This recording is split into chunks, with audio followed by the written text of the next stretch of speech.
आपके अपने ग्रुप के ऊपर वो सारे क्वेश्चंस अपलोड किए जाएं। गुड मॉर्निंग स्टूडेंट, आज 4 मई 2020 और टाइम है 10:20 के आसपास। आज हम आपके जो पिछले कुछ दिनों से जो आपका सिलेबस चल रहा था, आज हम उस सिलेबस के लास्ट जो है वो पॉइंट के ऊपर हम पहुंच गए हैं। और आज का जो यूनिट है जिसको हम इकाई कह रहे हैं वो है उत्तर पश्चिमी पारा क्षेत्र संबंध में अरब गजनवी। अब हमारे पूर्व जिस इतिहास को हम पढ़ रहे हैं, हम उसको इतिहासकार वो पूर्व मध्यकालीन भारत के नाम से वो जान रहे हैं। तो अब हम देख रहे हैं कि 10वीं शताब्दी में अराउंड सन 900 के बाद में जो है हम देखते हैं कि राजनीतिक तौर पर बहुत ज़्यादा भारत के अंदर हमारे सामने परिवर्तन देखने को मिलते हैं। तो अब जो हम देख रहे हैं कि पश्चिम एशिया में एक नए धर्म इस्लाम का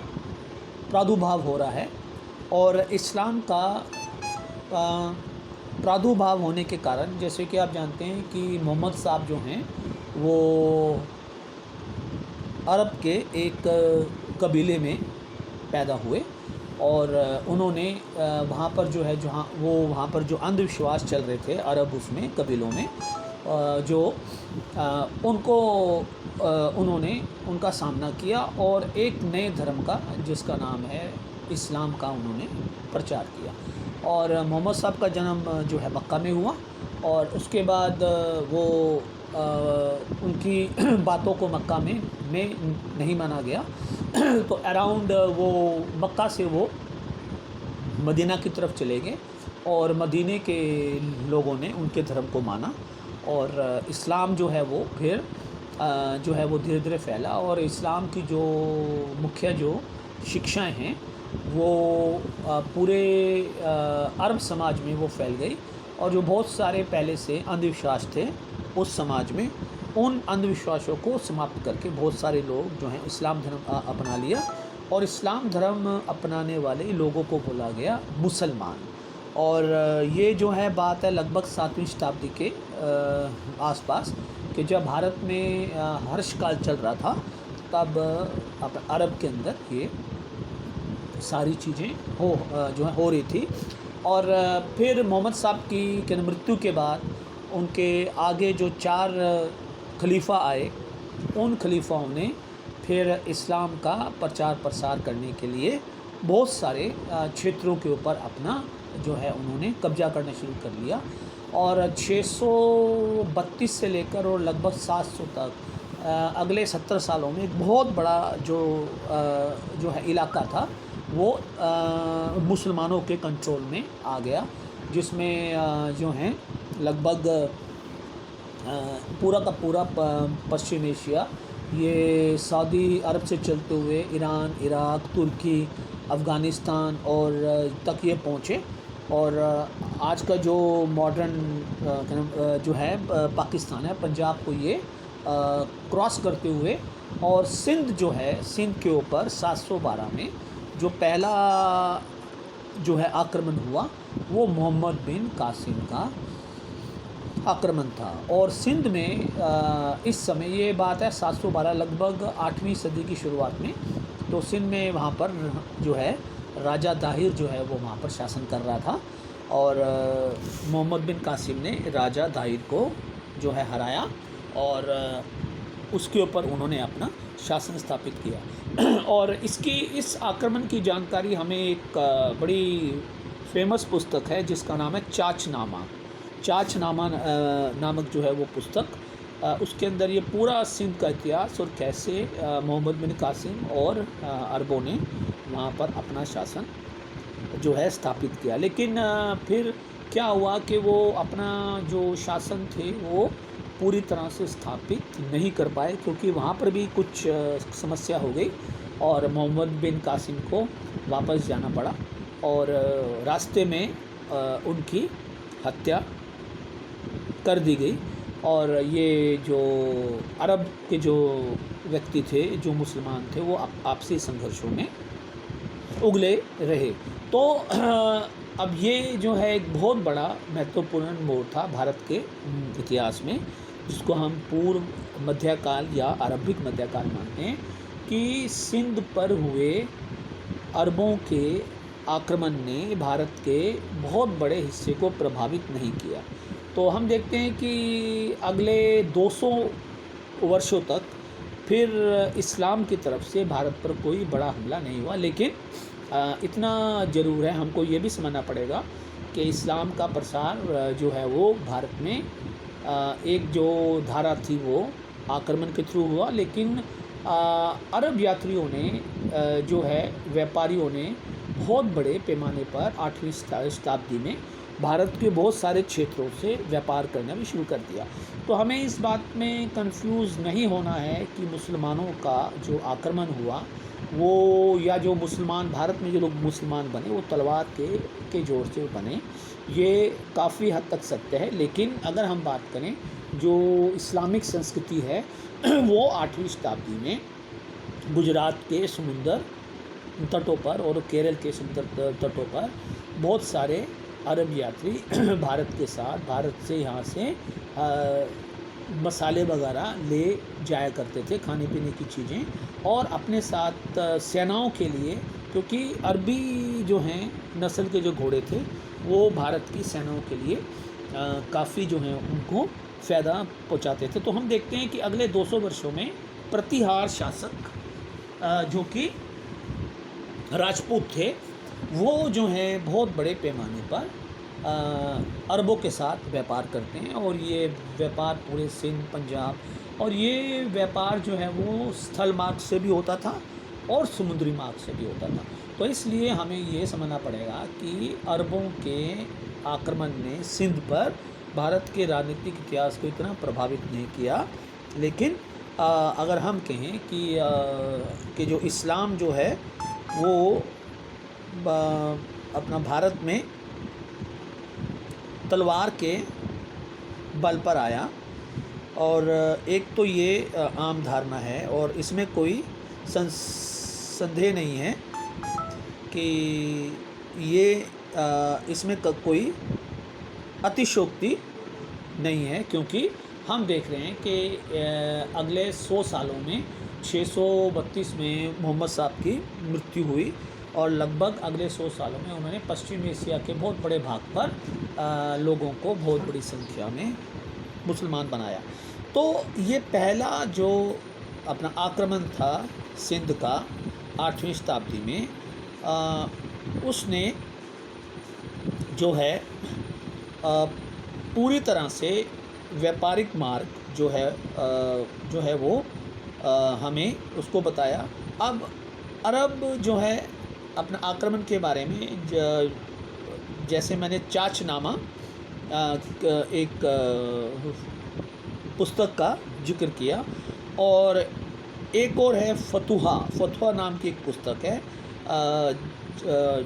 अपना, जिसमें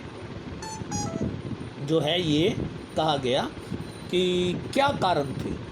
कारण थे कि मोहम्मद बिन कासिम ने जो है वो भारत के ऊपर हमला किया, क्योंकि इस्लाम के आगमन के साथ ही अरबों का बहुत बड़ा व्यापार भारत के साथ चल रहा था। लेकिन इतिहासकार मैकलिन, उनका ये मानना है कि अरब सेना जो है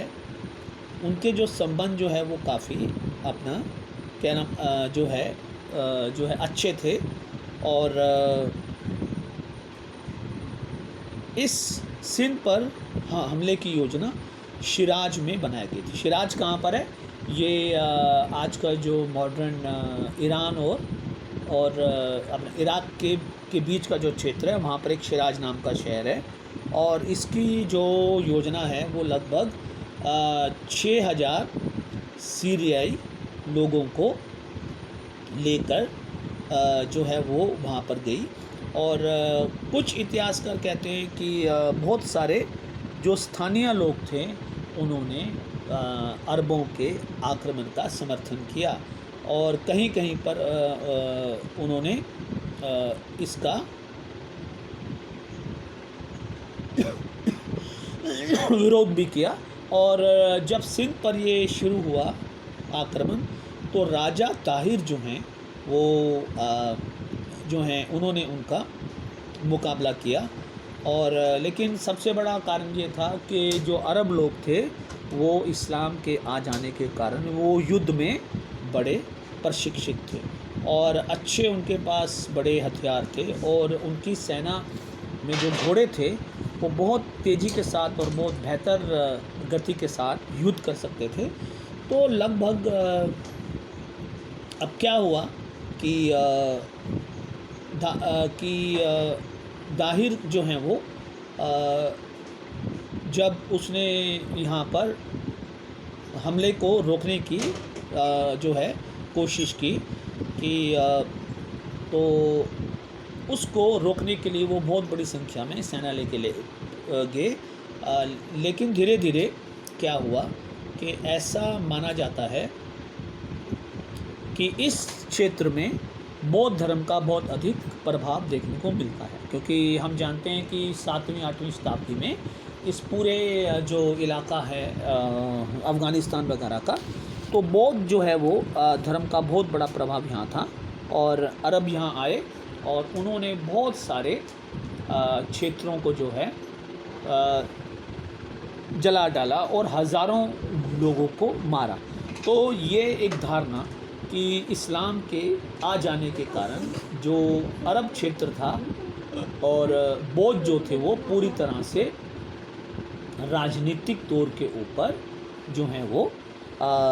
यहाँ से इस्लाम के आगमन के कारण भारत से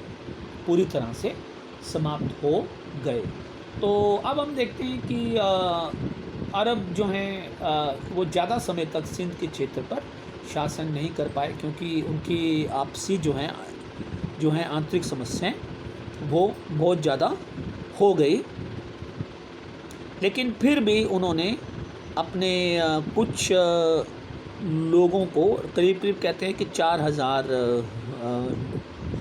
लोगों को यहाँ छोड़ा और मोहम्मद बिन कासिम को आंतरिक जो हैं क्या नाम झगड़ों के कारण वापस जाना पड़ा।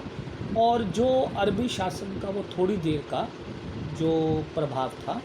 वो हम देखते हैं कि वो भारत के ऊपर उसका ज़्यादा प्रभाव नहीं पड़ा। तो अब हम देख रहे हैं कि अरबों के अपने आक्रमण के बाद एक पूरा जो दरवाज़ा था वो मुस्लिम आक्रमणकारियों के लिए भारत के ऊपर खुल गया। अब हम देखेंगे कि परा क्षेत्रीय संबंध, जब हम परा क्षेत्रीय संबंध की यहाँ बात कर रहे हैं तो इसका ये अर्थ है कि पश्चिम एशिया में जो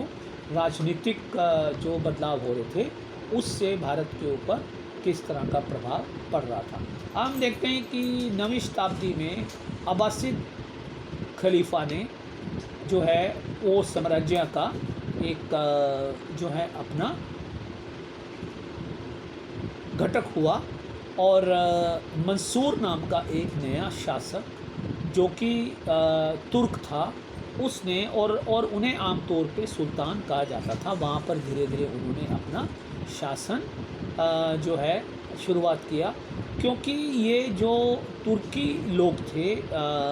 इन्होंने बहुत बड़े पैमाने पर जो हैं इस्लाम को जो है स्वीकार किया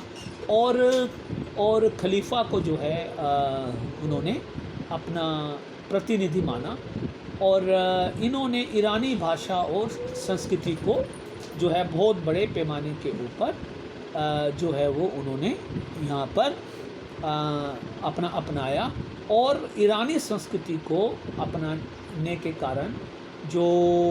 तुर्कों ने बाद में बहुत बड़े पैमाने पर भारत के अंदर आक्रमण किए। फिर हम देखते हैं कि इस क्षेत्र में अब्बासिद साम्राज्य का जब पतन हुआ तो 13वीं शताब्दी में सामानिद और गजनी साम्राज्य को मंगोलों ने समाप्त किया। लेकिन हम देखते हैं कि इन लोगों में जो है आम तौर पर आपसी झगड़े भी चलते रहा करते थे, क्योंकि इस क्षेत्र में बड़ी मात्रा में लोहा जो है उपलब्ध था, और ये लोग आपस में झगड़े करते थे और लूटपाट के द्वारा ये अपना जीवन जो है व्यतीत करते थे। और एक ख़ास तरह की भावना जिसको कहा जाता है गाजी की भावना, कि भाई नए नए जो है इलाकों में आप जीतें, और जितने अविश्वासी लोग हैं, मतलब कि ये गाजी की धारणा ये होती है कि हम जो अविश्वासी लोग हैं, जो कि इस्लाम को नहीं मानते हैं, जो मुसलमान धर्म को नहीं मानते हैं, वो जो हैं अपना जो हैं हमें उसको मुसलमान बनाना है। तो इस क्षेत्र में हम देखते हैं कि महमूद गजनी नाम का एक शासक, जो कि गाजी जो हैं नाम पर, उसने अपना भारत में जो आक्रमणों की जो शुरुआत करना शुरू की, तो वो भी क्या था, वो भी एक तुर्की गुलाम राजवंश का शासक था। लेकिन एक ख़ास बात ये थी कि इन तुर्की गुलामों ने युद्ध कला में बहुत अधिक ये प्रवीण हुए, लेकिन ये अपने साथ साथ सैन्य और प्रशासनिक शक्ति को भी ये ले आए। तो हम देखते हैं कि इस पूरे काल में, बल्कि 712 के बाद से लेकर अगले 200 वर्षों तक, जो पश्चिम एशिया में जो बदलाव हुए इस्लाम को लेके, और हम देखेंगे कि अब भारत में गजनियों का आक्रमण होगा, और हम उसको गजनी साम्राज्य, क्योंकि हम जो है मानते हैं कि जो अरब ने इतना अधिक प्रभावित नहीं किया राजनीतिक तौर पर, लेकिन गजनी, महमूद गजनी ने। और देखिए कि अब जो मुख्य उद्देश्य था इन तुर्क लोगों का,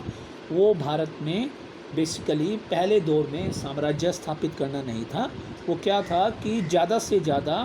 दासों को यहाँ से लेके जाना था, और ज़्यादा से ज़्यादा लूटपाट करके उन्होंने जो है भारत के क्षेत्रों में जाना था। तो यहाँ तक आपको क्लियर है सारी क्लास को, अरबी आक्रमण और उसके प्रभाव। Hello students.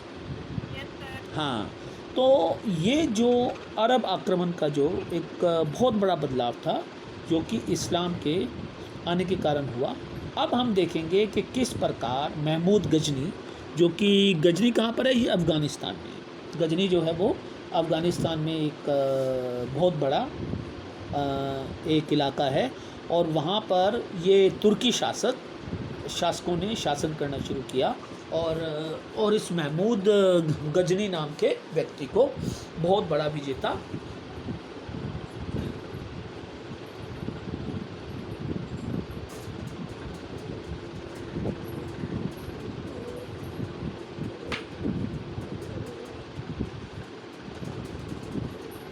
माना जाता है।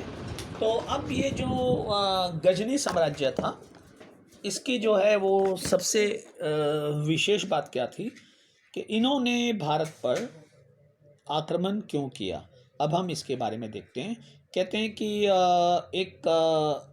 एक गुलाम था जिसका नाम था अल्पतगिन। उसने 961 में अफ़गानिस्तान के गजनी क्षेत्र में एक स्वतंत्र राज्य की स्थापना की, और उसके कुछ साल बाद जो साम्राज्य था, इसको गजनाविद या गजनी साम्राज्य कहा गया है। और इन्होंने आसपास के क्षेत्रों पर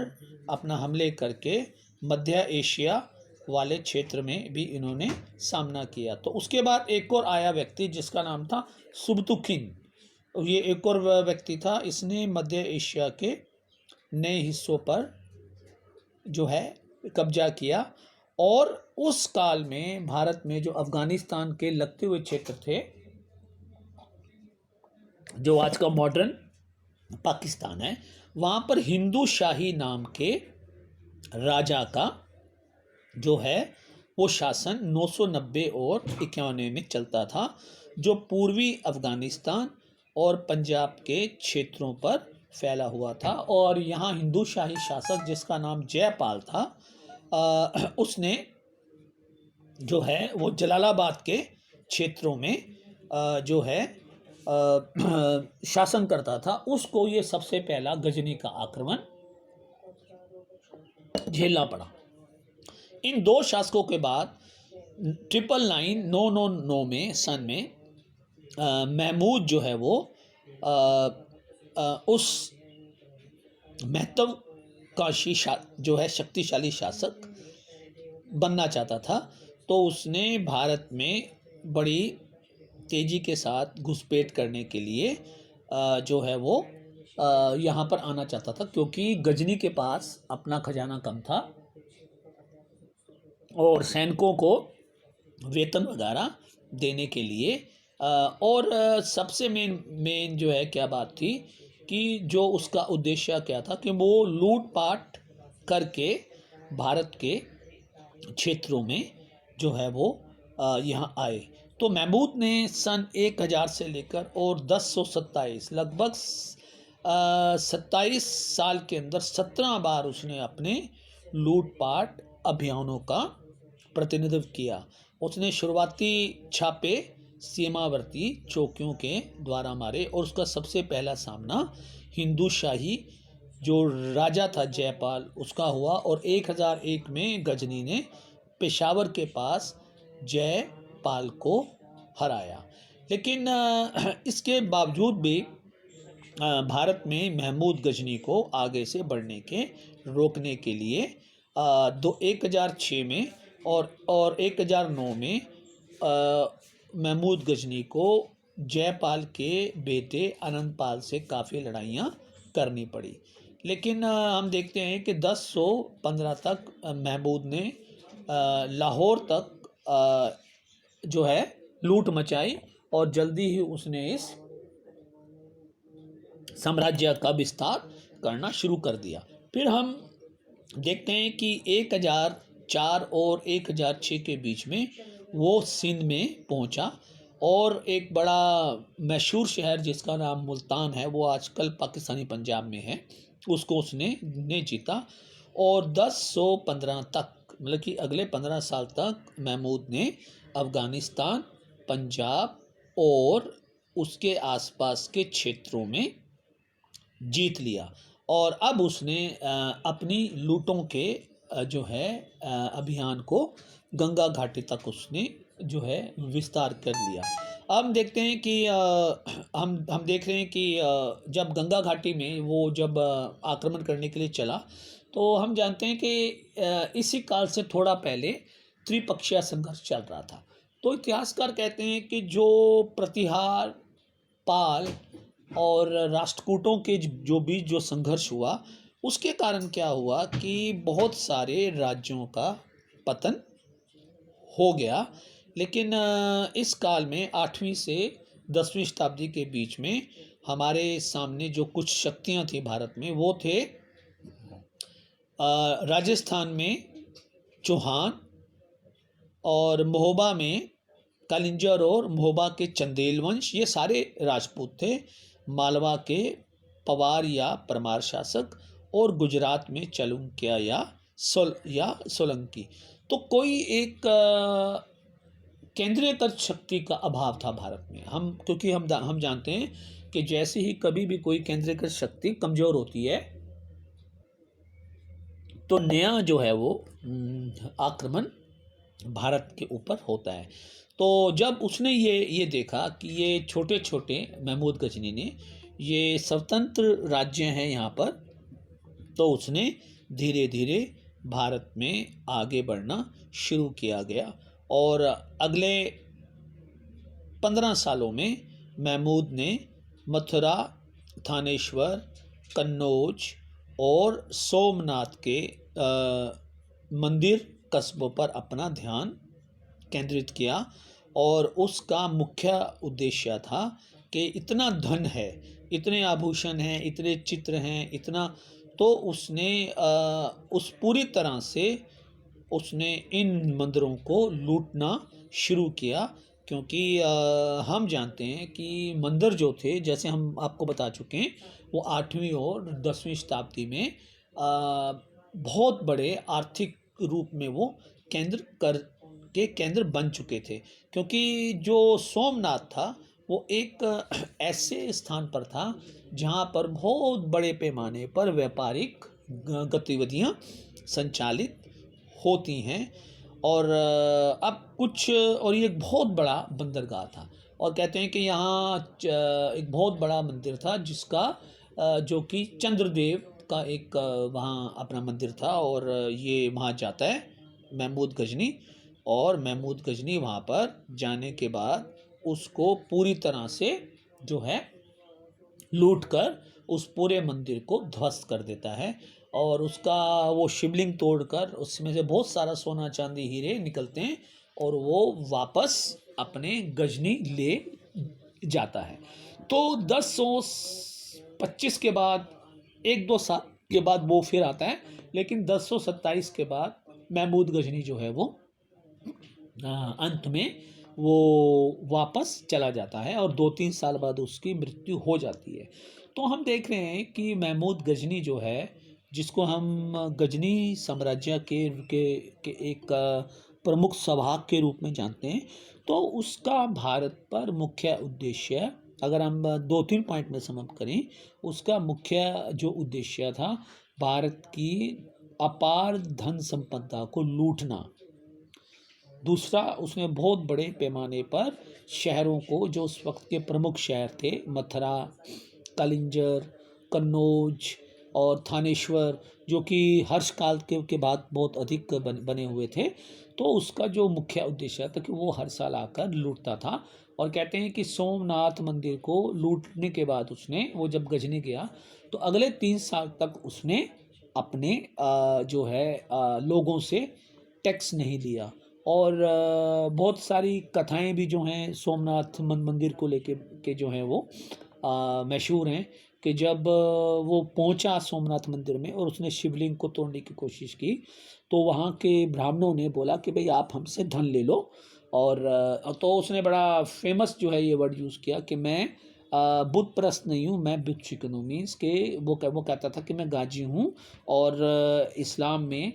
और मुसलमान धर्म में हमको ये सिखाया जाता है कि हम मूर्तियों को तोड़ें, और हम मूर्तियों को तोड़कर उनको लूटें। तो बहुत सारी बातें इस उसके साथ जुड़ी हुई हैं। लेकिन सोमनाथ जो हमला था वो भारत के जनमानस में, जो कि 225 में महमूद गजनी ने किया था, वो आज तक 1000 साल के बाद वो भारत के जनमानस में जो है वो आज भी शामिल है। और सोमनाथ मंदिर के हमले को लेके बहुत सारी किंवदंतियाँ की हैं। लेकिन देखो सबसे बड़ा कारण क्या था? महमूद गजनी की अगर हम सफलता को हम छोड़ दें, तो हम देखते हैं कि भारत में इस वक्त ये जो शताब्दी थी, जो 1000 का जो वर्ष था, 10वीं जो शताब्दी थी उसकी शुरुआत में, 11वीं शताब्दी में पूरी राजनीतिक एकता का अभाव था। अगर हम इसको सम अप करें कि that what was the main reason for the victory of Mahmud Ghazni. So we can say that there were the 2 or 3 regions were there. The first, that the Indian local powers like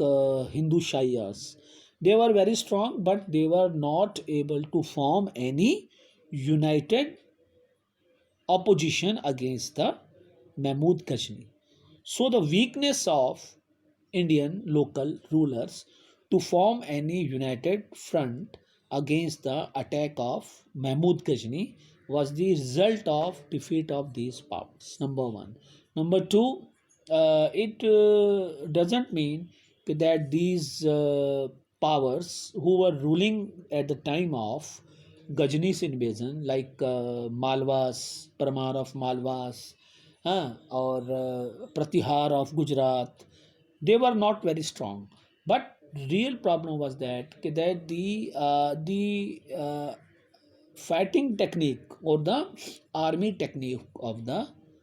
Turks was far more superior than